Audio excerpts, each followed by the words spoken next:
In 2005, today's guest had a visit from her grandmother that changed her life purpose.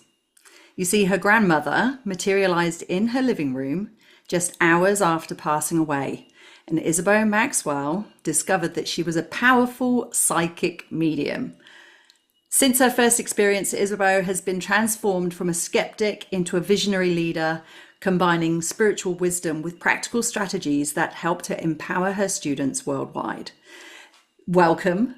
There are a whole bunch of other things that I could say. I mean, you've got a book, you've been on Gaia, like the list goes on, but it can kind of feel a little bit awkward if someone's just like talking about you when you're there.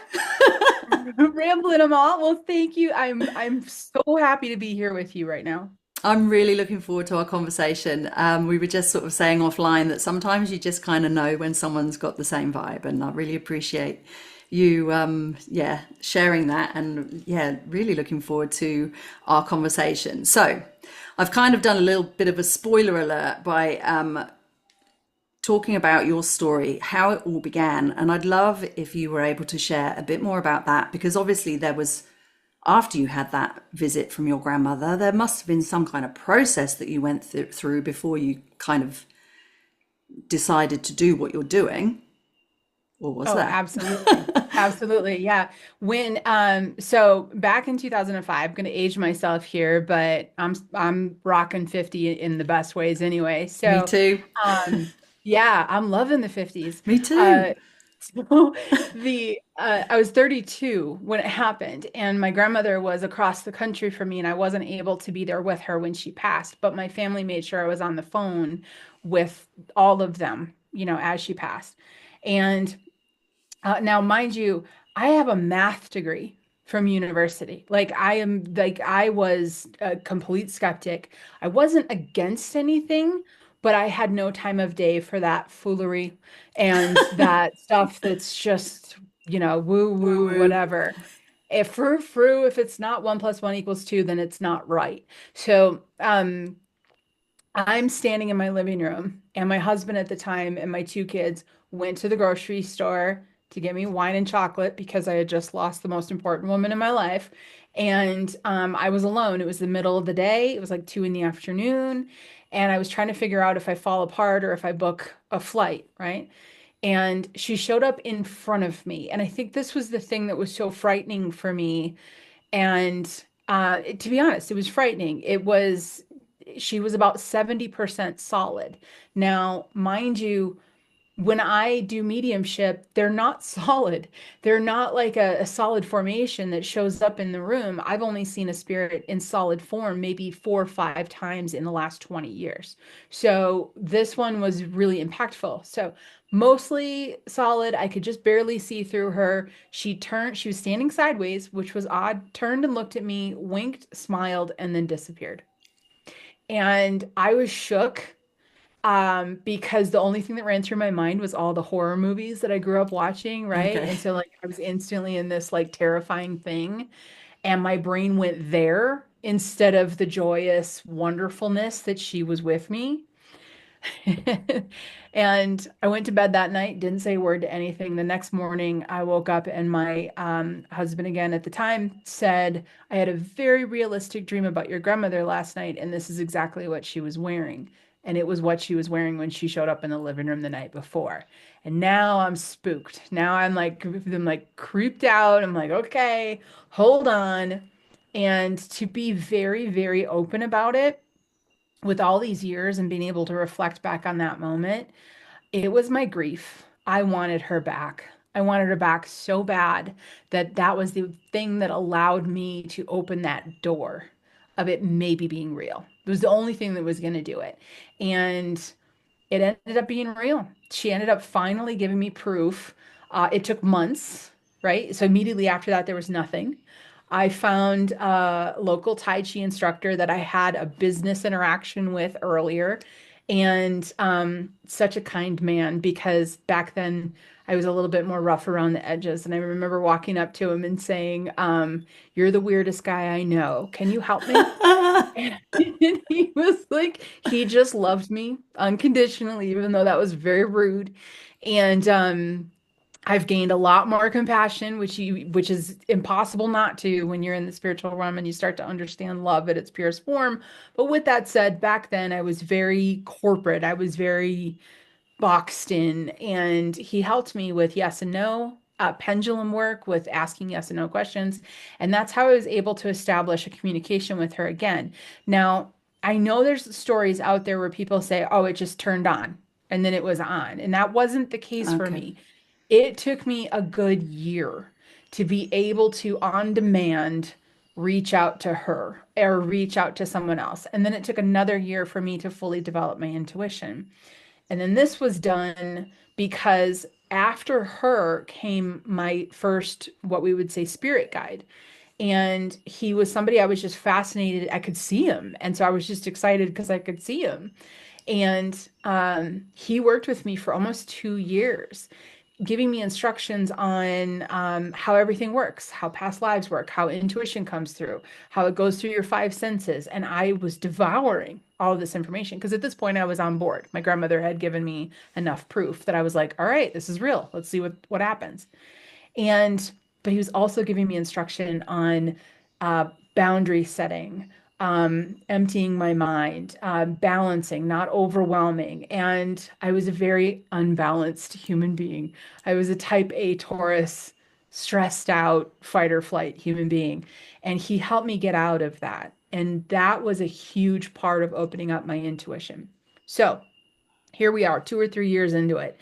And now I'm working as a professional intuitive because a friend of a friend found out, and then I read for a friend of a friend, and next thing you know, I'm just doing readings. And this is when my guide said, it's time for you to take everything I taught you and put that together and bring it out into the world. And that's what I did. And that was the beginning of the Sage Method course. And I've been teaching people to hone their intuition ever since. Wow. I'd Yeah. have to say that just you mentioning that you're a Taurus, like I just think it's so funny when Taurus, because Taurus I feel are the biggest skeptics, Oh, yeah. and like, and it's just like, well, yeah, that's typical Taurus. Like when they don't believe in astrology, and it's like Yeah. Yeah. Of you're course, that's basically just proving that yes, you're a Taurus. Nadine, I swear, now that I've been into this for 20 years, I swear they picked me to do this because I am the poster child of if I can do this, you Okay. can do this. So do Like you? literally, like Yeah, let's yeah, take a yeah. Taurus type A, stressed out, fight or flight, corporate non-believer skeptic, and here I am. It's pretty cool that you had like a friend of a friend who, people who are interested. It's kind of, it's almost like do you feel like it's like a secret society at first? Because there's some people that you talk to, or I talk to about this woo-woo stuff, Yeah. and they're just like, because I'm like, oh yeah, I'm Yeah. into astrology and a couple of other, esoteric things, and they're like, you just sort of see them go, the hell are you talking about?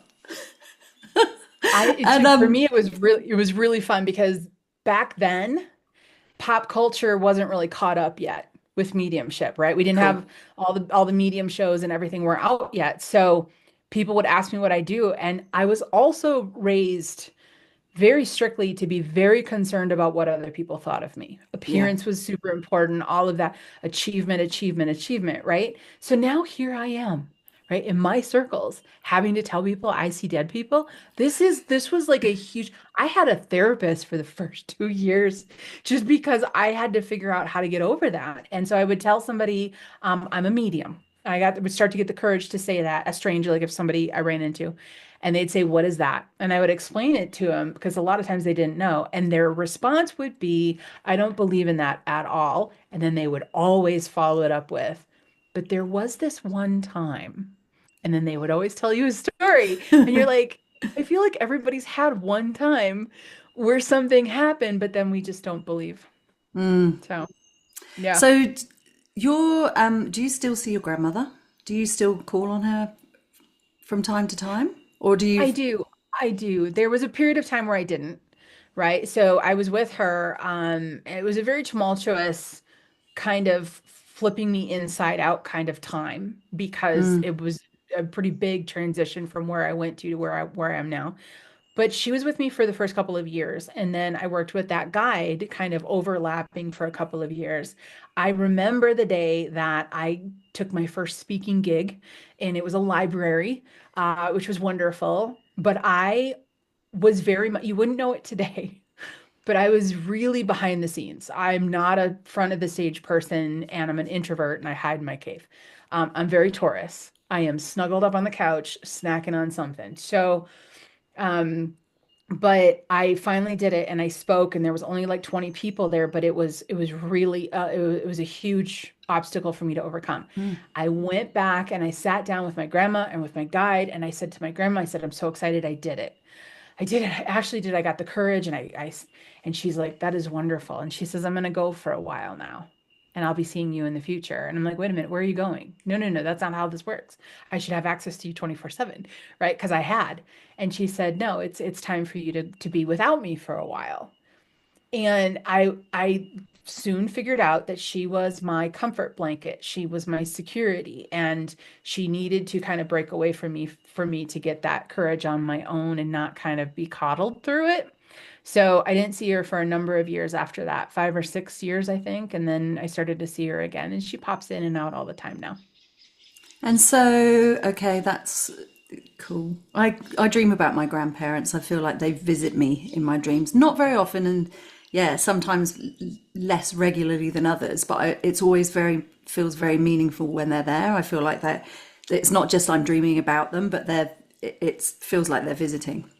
So Are yeah, you there's getting that definitely interaction and it's really yeah, and it just realistic? feels really real. Yeah, yeah, Yeah. and it's just like oh, they've been, they've been. They're kind of still with you in some way. Yeah. What about your guide, the first one? Did you like this? This is quite a massive thing to do, right? To have a guide for Yeah. first up. So like you're tapping into something, a different realm that you haven't done before, but that then Yeah. is kind of leading you into this whole other journey. Yeah. Like that's hectic. It, Did you yeah, did you feel like absolutely. yes, this is it? This is like you did you feel like that was your purpose, or is that kind of evolved and you've like sat into it over a period of time? Um, I didn't feel it's so fun to look back at these things because I've changed so much. And it's comical because if you went back to that time with me, to be very honest, I was really self-absorbed. And I didn't see it as, oh, I wonder how I'm going to be able to use this to help people. And I'm being just very honest about it, right? I was raised to be that way. And I am that person that I want to understand everything.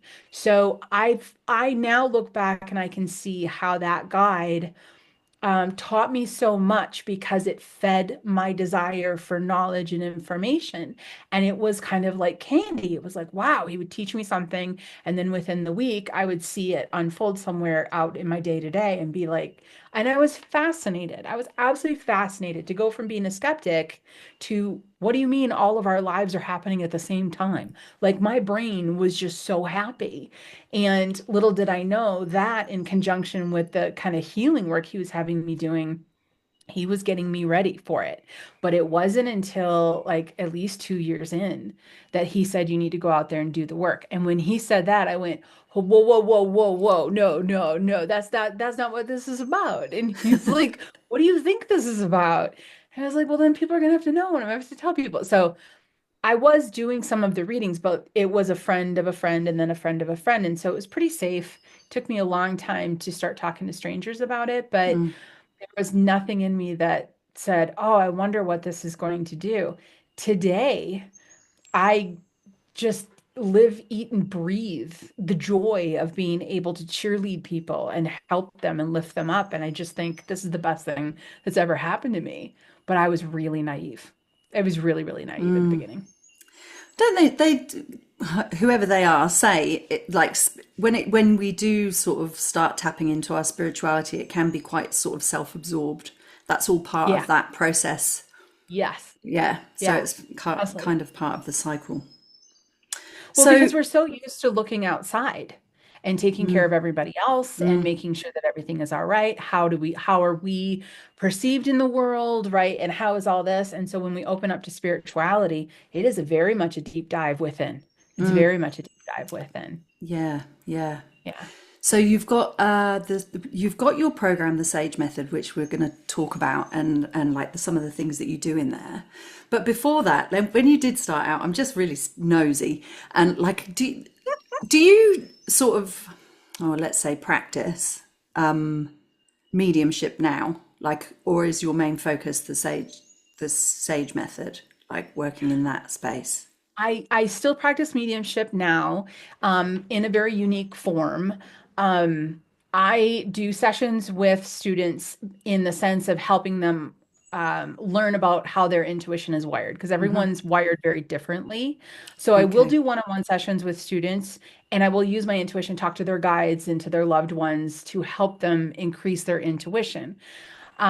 So I'm not doing so much like the crossed over readings as I used to do. I'm doing much more intuitive development readings that I do tap in for. Um, and I also tap in within, I have an online spiritual community, and I'll do card readings in there and mediumship readings in the sense of trying to do teaching examples and help other people improve their skills in those areas. So I still use it all the time, just in different ways now. Yeah. And when you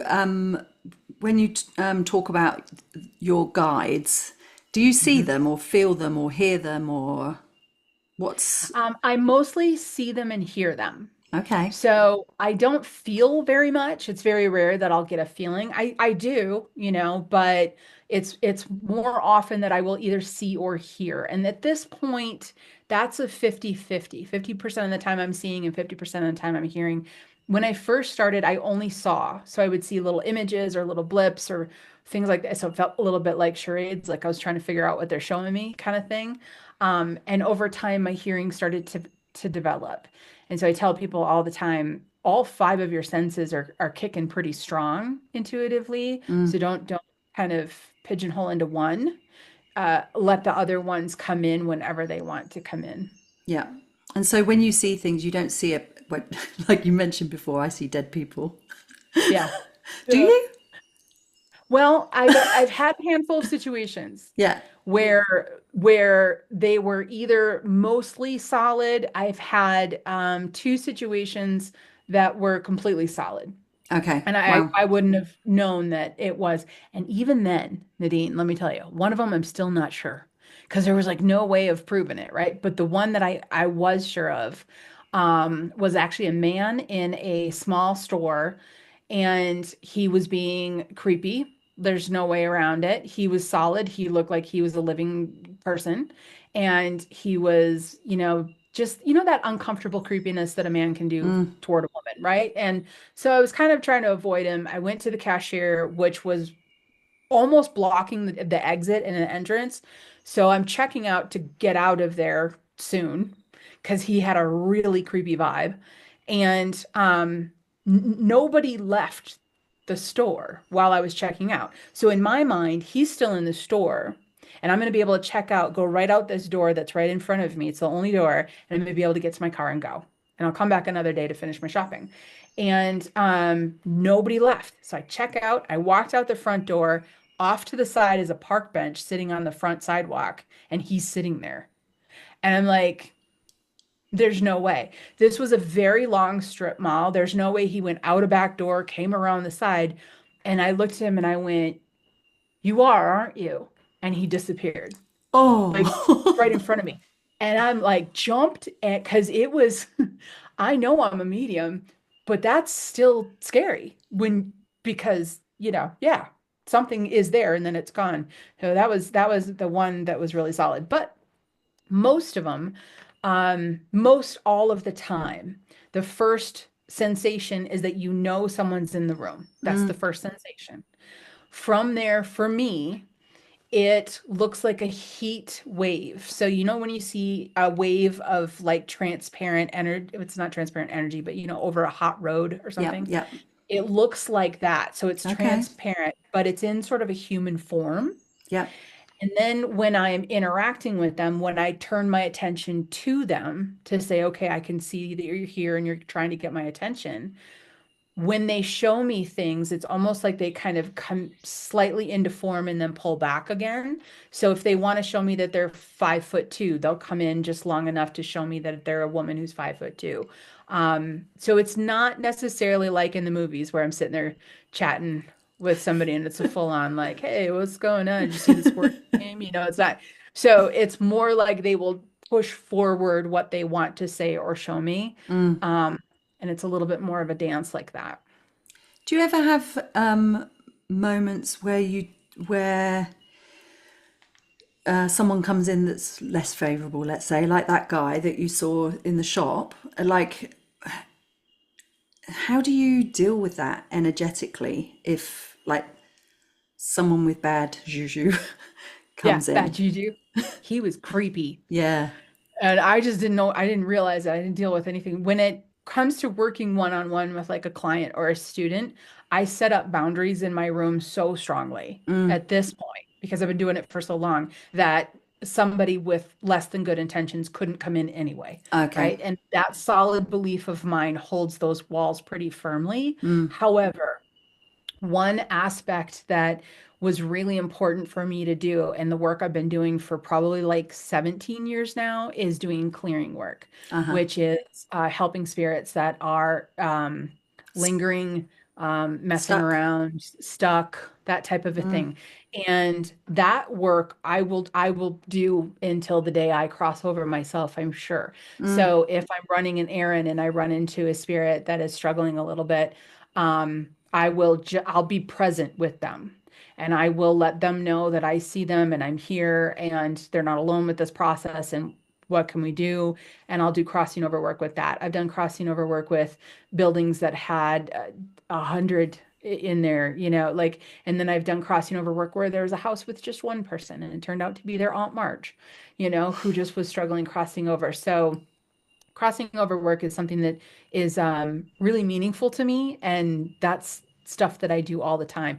Today, if I saw that guy, I would have been like, oh no, you're not going anywhere. Get back here. We need to cross you over because you Yeah, got to right. stop doing this. Right. But I was really new when that one Yeah, happened. yeah, wow. I was just trying to kind of find my way. But I had a funny one a couple of years back where, for the most part, I communicate in my mind with them instead of out loud if I'm in public. And I went to a federal building. I needed to get some tax forms. And when you go to a federal building, you have to go through security. I get on the elevator, I go upstairs, I get tax forms. I get back on the elevator to exit the building, and there's a man in spirit form in there. And he said, I knew he was stuck because he said, I'm looking for my wife. She told me to meet her here. And I was like, okay, okay, I got you. We're just going to be present right now. What I want you to think about her hair color. I want you to think about something that you two of you did together, so you try to get them to think about something bigger than their fear. And he's like, I see her. And so I'm standing there in this elevator by myself saying, okay, good. Can you feel it? Good, good, good. This is wonderful. And then I look up and I realize that the elevator has come all the way down to the ground. The doors have completely opened. Two police officers have watched me having this full-on conversation with myself, and the doors are now closing again. And I'm standing in the elevator going, oh, this is going to be Oh, good. This is going to be good. So he crosses over and I open the doors again with the button and I just walked out and I said, have a good day. And they were like, yeah. So that one was funny because yeah. But crossing over work is something that's very close to my heart. yeah, yeah. Yeah, it's interesting. It made me recall ages and ages ago. My husband and I had a gym, and it was in kind of an old building, but there was this one corner where you would kind of walk in and you'd be like, "Oh, something's in there," kind of thing. And I Yeah. never wanted to be in that building on my own at night, locking up. Like I just didn't. So I talked to someone about it, someone who was used to clearing, and she came in and she was like, "Yeah, there's three of them in there," and she kind of did what you're talking about. And she sort of, I think she said that sometimes like we carry those Mhm. energies and then they kind of just hop off. Would that be Yeah. right? Is that and I've Yeah. just signed up for your 5 day freebie, Mhm. and you talk about the aura and cleansing your aura. And is Yes. that kind of what's happening when like do we carry that energy with us through spirits kind of trying to get in? What's going on? Sorry, I've just We have went all over the place there. no, no, no. I love this question. These all kind of wrap in together. We have three bodies. So Okay. traditions all over the world talk about the three bodies, right? The way that I talk about it, just, I like the directness about the three bodies. We have Yeah. the physical body. We know what that is, right? We've got the spiritual body, which is our spirit, it's our soul. And then we have something called the programming body, which is our mind on linear time. So it's kind of like body, mind, and soul, right? So the spiritual body actually is within the physical body, but it extends outside of the physical Okay. body. So when we're walking through this world, when somebody interacts with us, we will energetically pick that up before we ever see it or hear it. It's why when you walk into a room, you kind of know something went on in here, right? Before somebody comes up and says something went on in here. So we feel stuff energetically and we pick it up before we actually physically experience it. So that first practice in the free course that you're taking is called GCP. It's Yeah. ground, you clear, and then you protect, right? What this is just a practice of you recognizing that your energetic body is walking through the world first. And when we Okay. recognize that, we don't pick up as many unwanted energies as we normally do. Now, when I say unwanted energies, people go, that's spooky. No, what it is when you're standing next to a crabby person at the grocery store, and then next thing you know, you're crabby. That's what I mean, is that we share space, we share energetic space. So, when you have somebody who's deceased who hasn't crossed over to the other side yet, they have still two bodies. They still have their spirit, but they have that programming body, the mind. So if somebody hasn't crossed over yet, they're the exact same person they were in life. They just don't have a physical body. So now, when that stuck spirit, who's still named Earl, is standing next to you, you're going to have the same reaction as that example in the grocery store. You're going to feel Earl's vibe because you're sharing space. He's next to you, right? That what this looks like is this looks like you will start to react to things or make choices in ways that you normally don't. So you might cry more easily about something that you would never cry about before, or you might get mad, right? An example of this would be a wonderful mom. She was a young mom. She had like three young kids. She was living. She called me to clear her house. And there was a female spirit in the house that had, I mean, this house was 200 years old, right? And there was a female spirit in the house who was the head of the household when she was alive, and she was older, and she was mean. There's really no other way around it. She was not a good mom. She was from like years ago. And when I went to go clear that, the woman said children should always be put in a closet if they're bad. And I was like, wow, okay, so you've got some pretty strict beliefs on how to raise children, and they're not very nice, right? Then I turned to the living mother who's really struggling, just struggling. And I said, have you had feelings recently of um, punishing your kids in ways that you would have never, ever would do? And she looked at me horrified. She goes, yes, and I feel so bad about that. And I'm like, don't feel bad about that, hun. That's not you. Wow. You're sharing space with this woman, and that's her, not you. That's not you.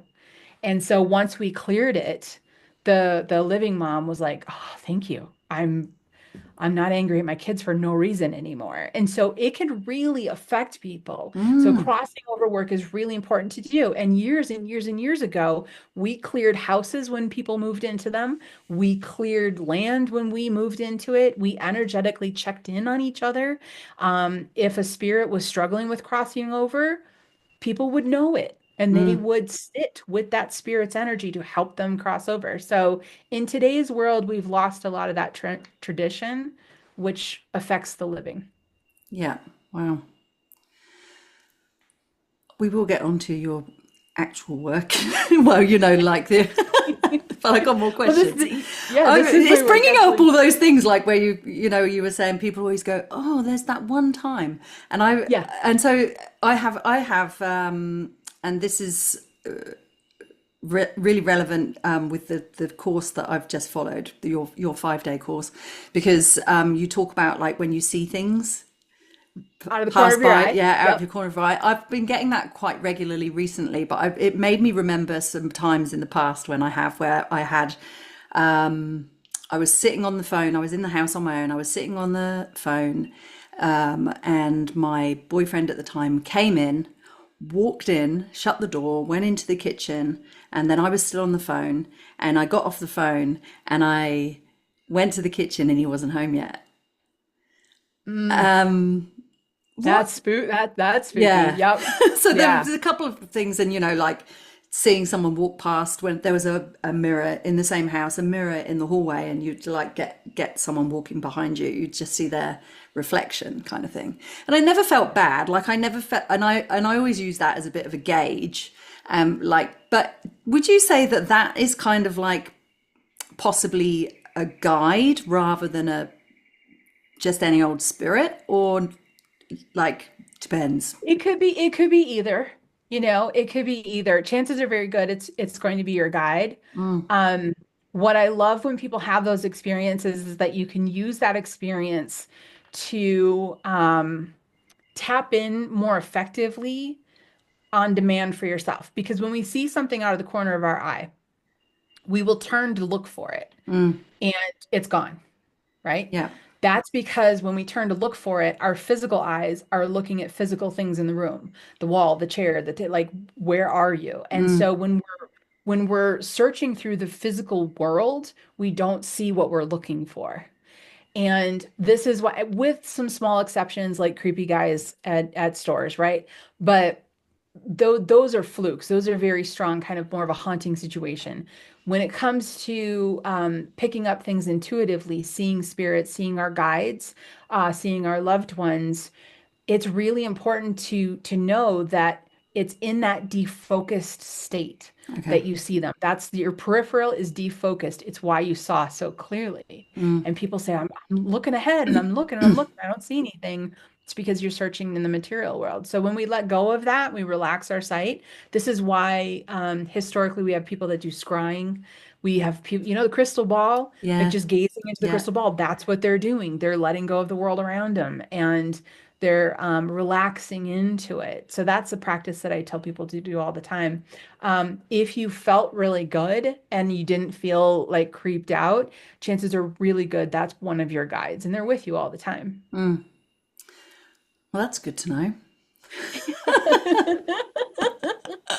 But yeah, And as it's I said, comforting to know we're not I alone. do Yeah. go, I do go by feel. Like if something like in the gym situation, it was like, oh, there's something in there. I don't want to be in here with that thing. Like whatever it Yeah. is, it feels bad. I want to get out of here. But with the other experience, it was like, well, I feel all right. Like I wasn't frightened or anything. It was just like, oh, that was weird. Yeah. My daughter, she's 9. I'm kind of want to sort of lead this into why it's important to have intuition and how we lose it. But my daughter, she's 9 and she doesn't like the dark. And I know that just sounds so like, well, most kids don't like the dark. And it's like, well, yeah, that's Yeah. because they actually do There's feel all of the things in the things dark. and Yeah. there's things Yeah. in there and they don't know what they are. Yeah. So I kind of really just respect that for Hmm. her and just say, yeah, you Yeah. probably are experiencing those things because I don't want her to tap out of that capability. And I think that's Yeah. what happens for most of us, right? We get told to, there's no such thing. Yep. And so we lose the power of or the power the skill Yeah. The of skill. relating. Yeah. The ability of being able to relax into what's around you. That's Mm. really what intuition is relaxing into what's around you. Or in the gym case, not relaxing Yes. into what's around you because it's not a relaxing feeling. But I've worked with many, many, many, many kids over the years, and they come in hot. They come in completely open, and it takes time for it to start to shut down.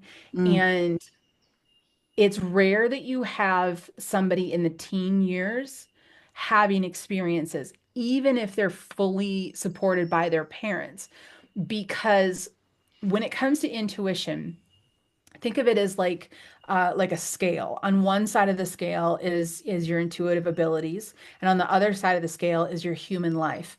When your human life gets heavy or overloaded and all of our attention is going toward it, we don't lose the ability, but we distance ourselves from our intuitive abilities.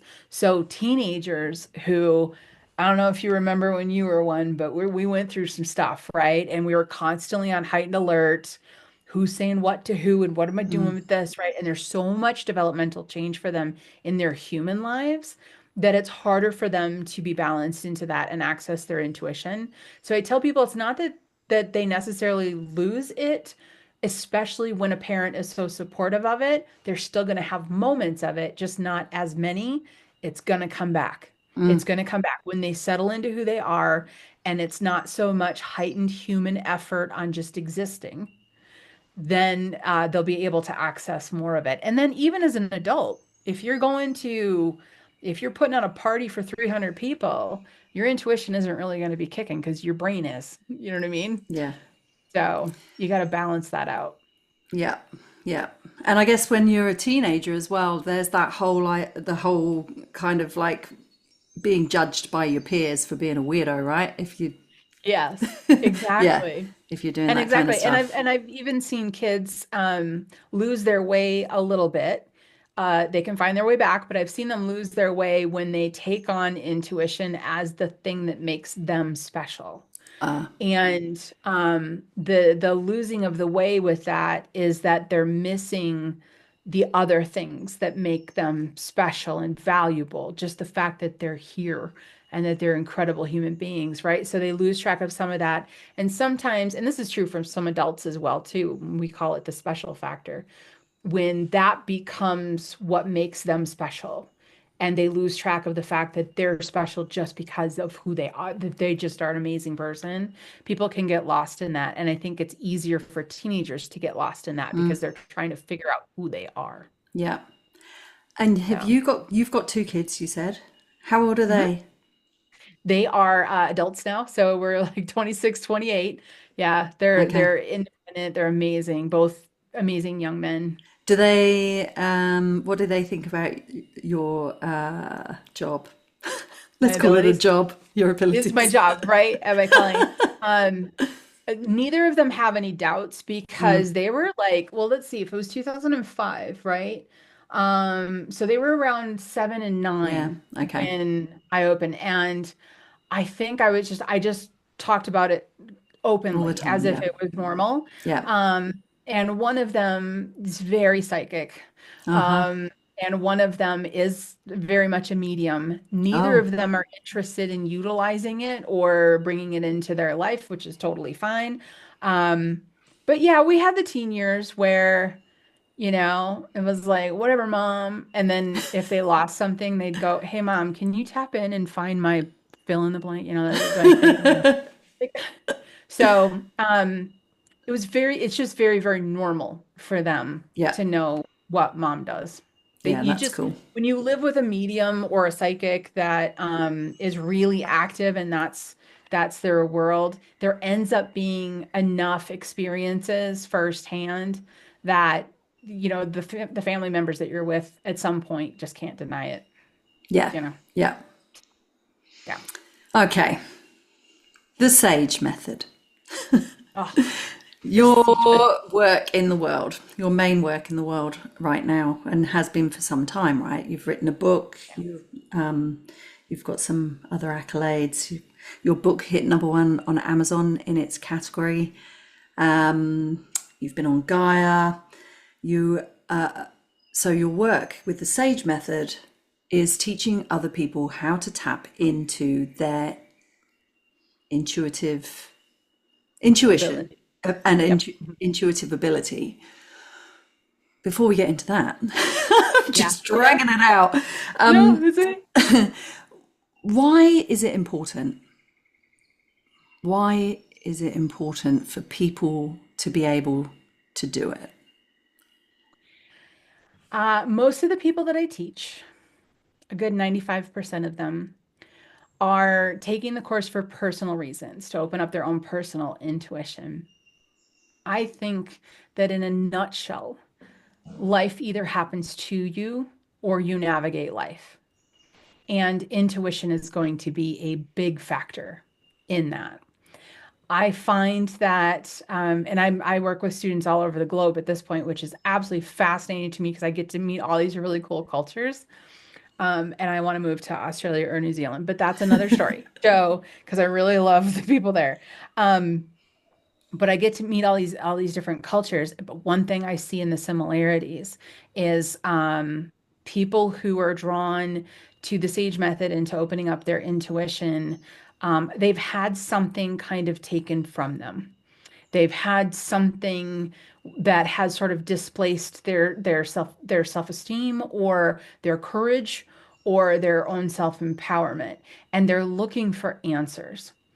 So with that said, I am that sneaky teacher who, and I can admit this now, who by offering this course, I'm offering you to be able to see how you can tap in, how you can connect with your guides, how you can ask questions about your life path and get guidance. Absolutely. That part of it is so fun.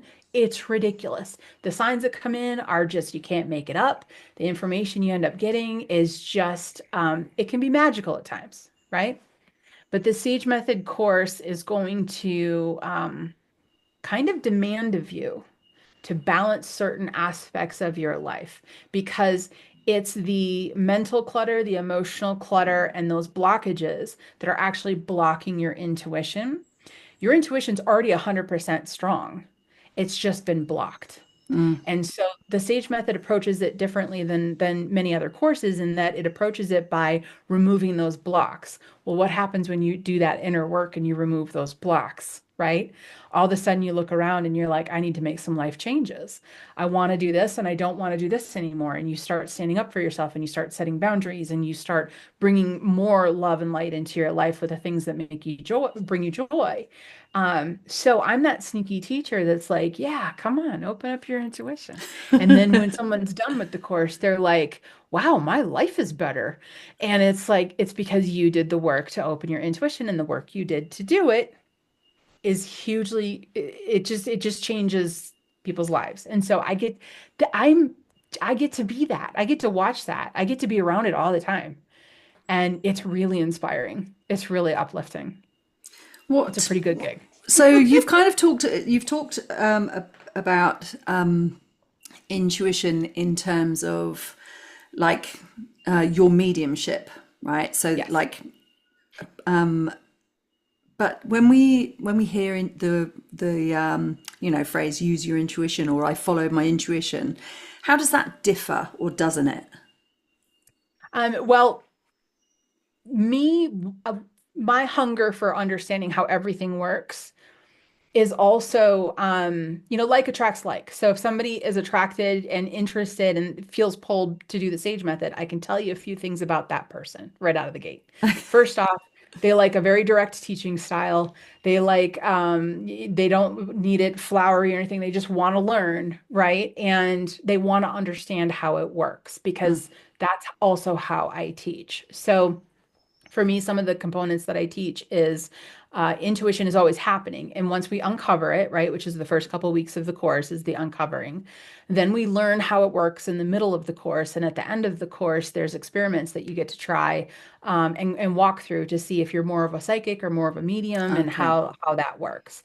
So you learn all of that about yourself. But intuition in itself is always working.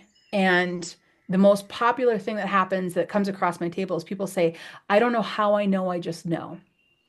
And the course invites you to allow your sixth sense to utilize the other five senses to start coming into awareness. So we train the five senses in the course in a way to kind of open up that pathway for the knowing to not only be a knowing, but also be a visual of something, also be a sound that you hear or something you smell or something you feel. So what we do is we take that normal knowing of intuition and we expand it so that it comes into this, three-dimensional world so we can experience it with all of our senses. And by the end of it, the other big thing I want to say is that I love the course because it instantly dispels this idea that this is how intuition works for everyone. And one of the first things said in the course is every single person reads differently. Every person reads differently. Your intuition is absolutely different than the person standing right next to you. So if you try to read the same way as that other person, it's not going to work. It's not going to Okay. work. Okay. Yeah. So there would be what different tools and skills that you can use. What Yeah. you mentioned cards and the pendulum earlier. Is Yeah. that the sort of examples? Yeah, those sorts of things where someone can sort of bring in messages or Yeah. yeah. Exactly. Okay. Or It's the symbols scrying work or and symbols and scrying work and pendulum work. And it doesn't land in any one type of practice. mm, So the Sage method itself is like a giant toolbox of tools yeah. that I kind of make you try all of them. And then you go, oh, well, this one works for me, and then this one doesn't work for me so well. So like pendulum works great for me, scrying not so much. Um, What's scrying? Like runes or Scrying is when people stare into like a reflective surface, oh like a okay. mirror or Yeah. like a black reflective surface, and then things show up on that Okay. mirror. Yeah. Every time I've tried it, I always end up having my guide next to me tap me on the shoulder and be like, "I'm over here," and it's like, okay, so it's in the course because it works for many people, but it mm, doesn't work for everybody. yeah. So the course is going to have you sample things and try things, and then there are core techniques in there of like yes and no intuition. And even in that tool, it'll have you try it in 18 different ways, which will help you understand. Do you pick up things quickly or do you have to sit with them for a while? Mm, Do you see things outside of yourself or do you see things inside? Morning, night, full stomach, okay. empty stomach, all that kind of stuff. So Mm, really, it's a giant course of holding yourself in different ways so you self-awareness. can figure out how yours works. Yeah. So, Yeah. And yeah. real listening as well, I guess. Yeah. I've got some notes here. Let me have a look. Okay, so real world applications of using your intuition. Let's get into that because, like, we kind of, it does sound pretty woo woo. Yeah. And, people might say, well, I don't know if I want to be a medium or, why do I need this?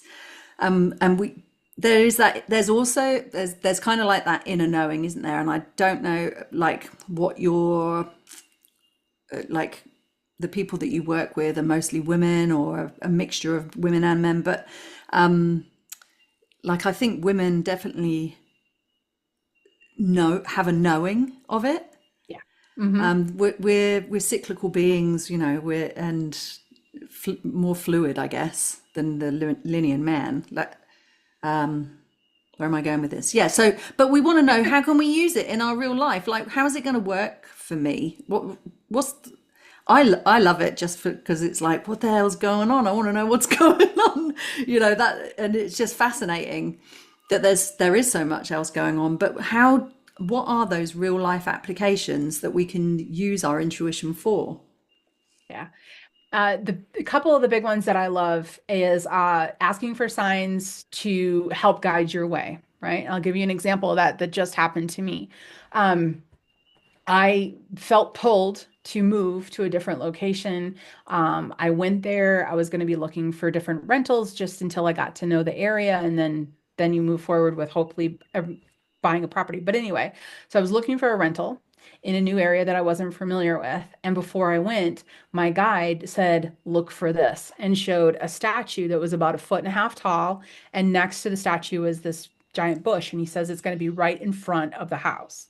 And I said, got it. So I set up with the realtor and we went to go look at four different houses. And then the next day there was going to be three more.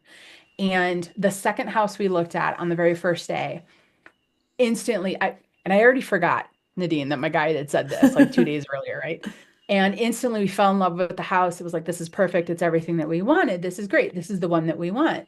And the realtor was like, well, that's awesome. That's great. And we wrapped up the day. And then she went to go drive by it again. And she goes, do you just want to see it one more time? And that's when I remembered the statue. And I went, oh, wait a minute. Yes. Can we pull over? Because I want to see if there's a statue about this tall in the front. And there was. There was a statue of a dog. It was this tall, and it was right next to a bush. And I was like, hmm.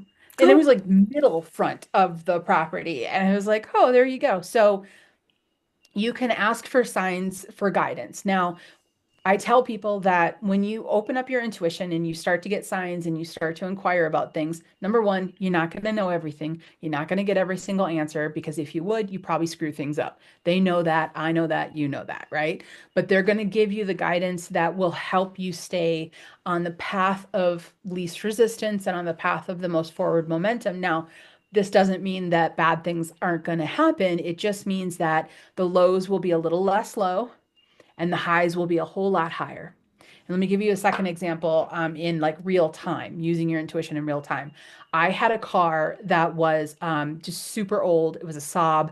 And I had this just strong belief that this car was a tank and that it would never die and it would never break down. And I would brag about that as a joke to people, right? So this was my solid belief. And it for a long time, I drove it, nothing wrong with it. That thing should have broke down all the time, but it didn't. And I'm driving along, I'm going to an appointment, I'm about 15 minutes out, and I get to a stoplight and I stop. And my intuition says very loudly to me, the car is going to break down. And it was so contradictory to what I always joked about that I was like, I should listen to this. And I look off to my right, and off to my right is a mechanic. And I was like, okay, that's odd.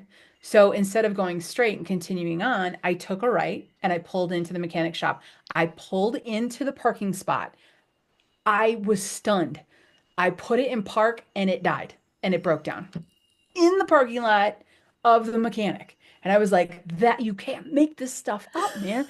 This is just weird, right? And I went in, and the mechanic was like, yeah, we just had somebody cancel. We can totally get you in right now. It was this plastic piece. We replaced it. It was like $10 or something like that. And I was back on the road in 15 minutes. I was late to my meeting. My car broke down. It did cost me money.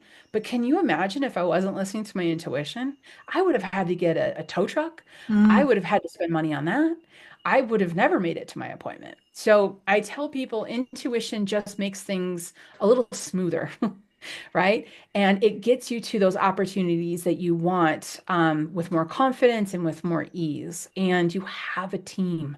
You have a team. So it doesn't make any sense not to utilize that team who's watching out for you to make sure you get from A to B. cool. Yeah. I reckon that there'd be a few people right now listening who might go with it's all very well for Bo to say, these things have happened to her. She's a psychic medium. What are some? Do you have any like standout stories from people that you've worked with that have followed the program, the Sage method, that pop to mind? Like, there's probably hundreds, but Yeah, there is. So my brain just started going through the whole cycle of all of them.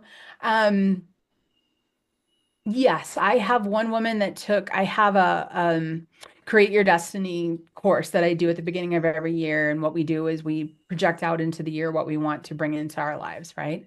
And she owned a house and she needed her roof replaced. And she sent me an email after doing that meditation and her sitting down and asking her guides where should she go, who should she contact, because she couldn't afford the price of a roof. But the guides guided her, and I got an email later and she said, I did it. I manifested a roof and it was practically free.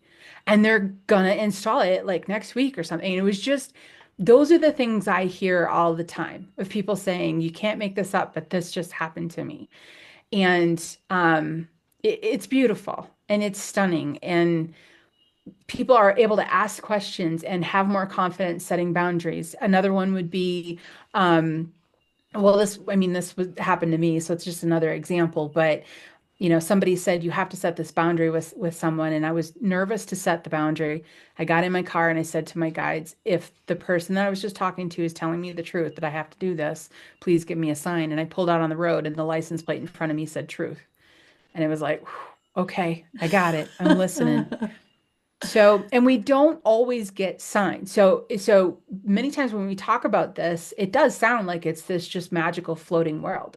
Mm, But there are many times that you will ask and you'll get nothing because you're not supposed to get anything. mm. Do you know what I mean?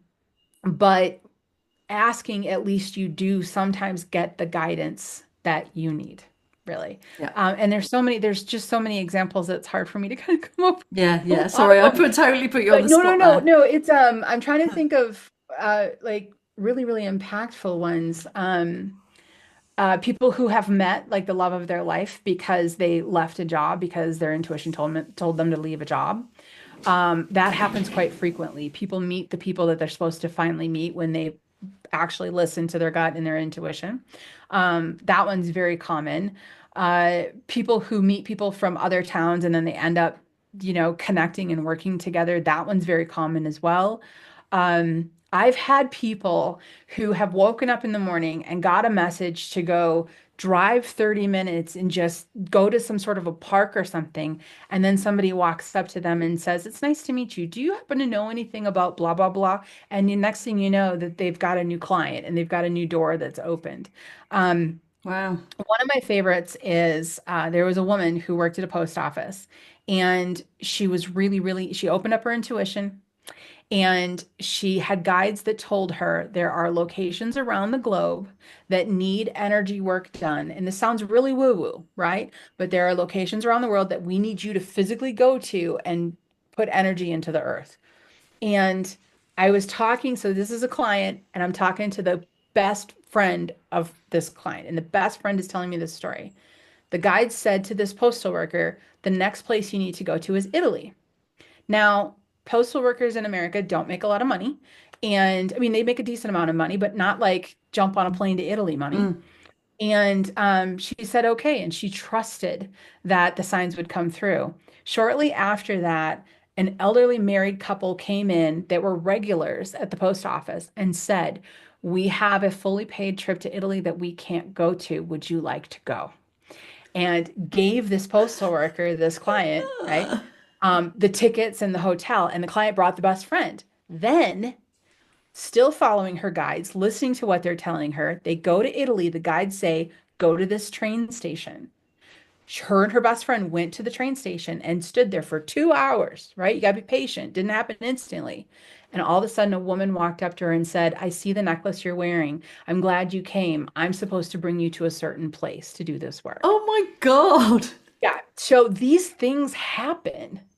And I'm getting this secondhand from the best friend, Mm. right? Both of them, well, the woman that did the work went through the process and opened up her intuition, but the best friend was the one telling me this story. And she's like, I felt like I was watching a movie unfold. It was unreal how it was happening. And that's what it means to open up your intuition. It might not be a journey to Italy, but it might be that your car doesn't break down, right? Or Yeah. that if your car breaks down, it's like the least bad situation or where you're supposed to go, right? Mm. Those are the things that are make life a little bit more interesting and remind us that we're so connected. Yeah. Yeah. Wow. Amazing. Okay. We're pretty well, we're close to the hour. Is it, that flew by. I know. And I feel like I've just been going, so what about this? So what, what about that? How does that work? Without really talking about your sage method, the sage method, but I feel like, that whole conversation has really sort of brought to light what it is you do and, Mhm. why it's important for us to use our intuition. Yeah. Your book, I think I haven't read it yet, but it sounds like a great opener to like really that kind of like going from the skeptic to the person who wants to use their intuition, or yeah, it would be a really great first step for someone. When it comes, and obviously the sage method, and we're going to put all of this. Sorry, I'm Don't know where I'm going. Um, when we're going to put all of this into the, we've got a guest directory, so we'll put all of your information with links and everything into the guest directory so people can find you easily.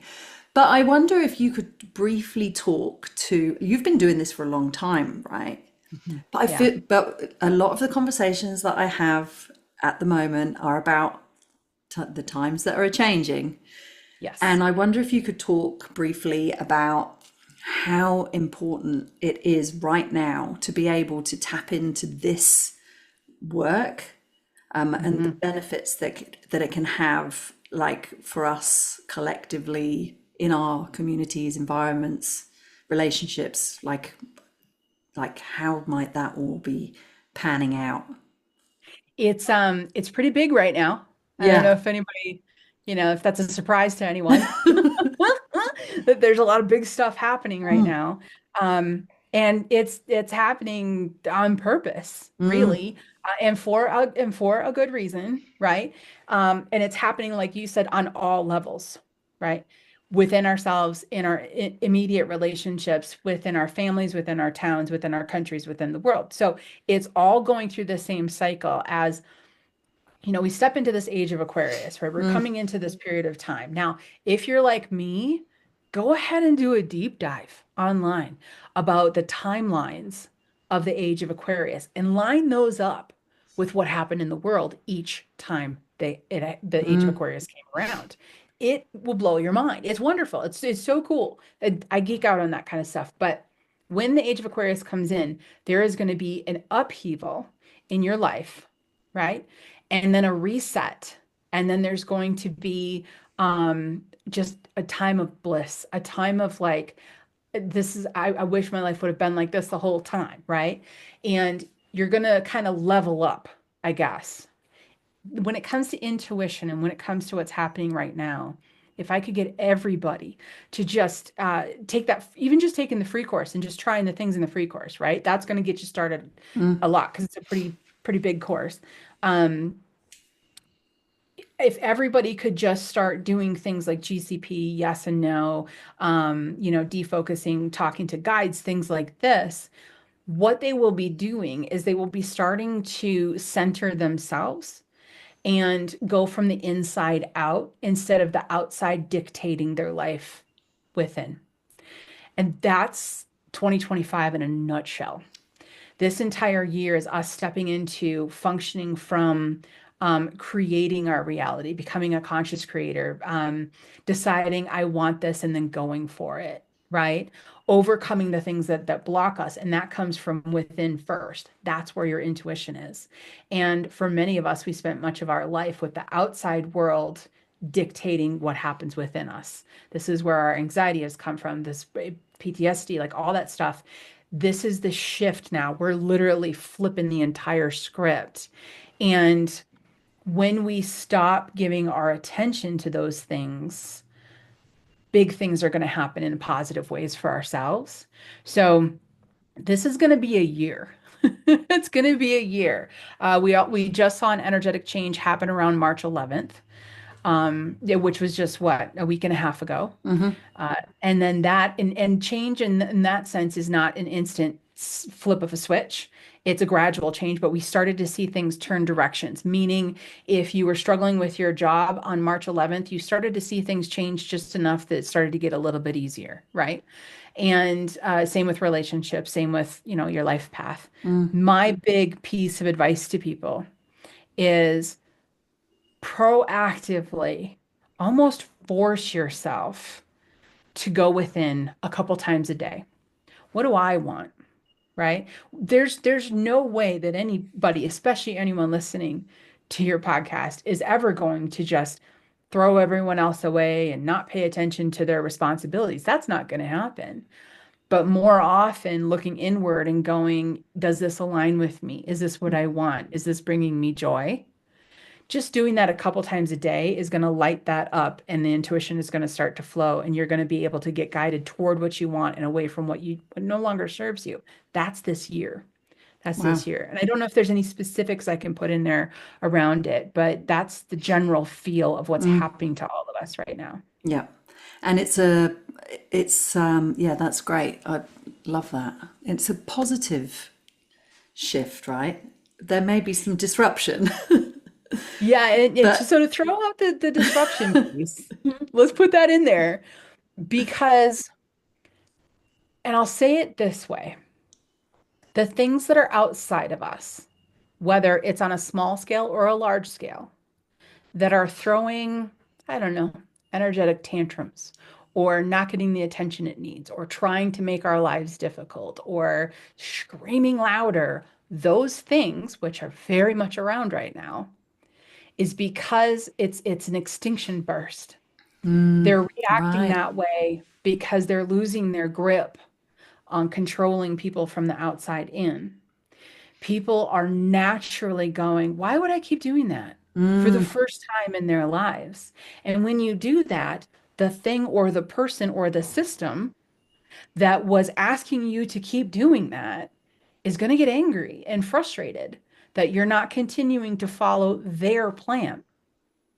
So this is not bucking the system. This is just disconnecting from a system that doesn't work for you anymore. And that system's going to not be happy about it, right? Yeah. So we got to just keep sticking through that because the end result is unity. There is just as much as there's disruption happening, there's so much unity. There's so many Yeah. people coming together as a result of the disruptions. So it's a beautiful time and a hard time. Yeah. And Amazing. it's just going to keep getting better though, because the end result is more feminine. More feminine. Yeah. I Yeah. just the best way to say it. The end result is more feminine. Boom. I was saying yeah, I was saying to somebody, I'm looking forward to the day that we witness the creators of life to be exactly what they are, which is the creators of life. And that's coming back, and I'm excited for that. Love it. Beautiful. What Yeah. an amazing note to end on.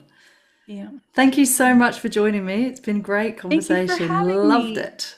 I knew it. Time flew by. I absolutely deeply enjoyed myself. Thank you Thank you so so much. much. It's great to have you.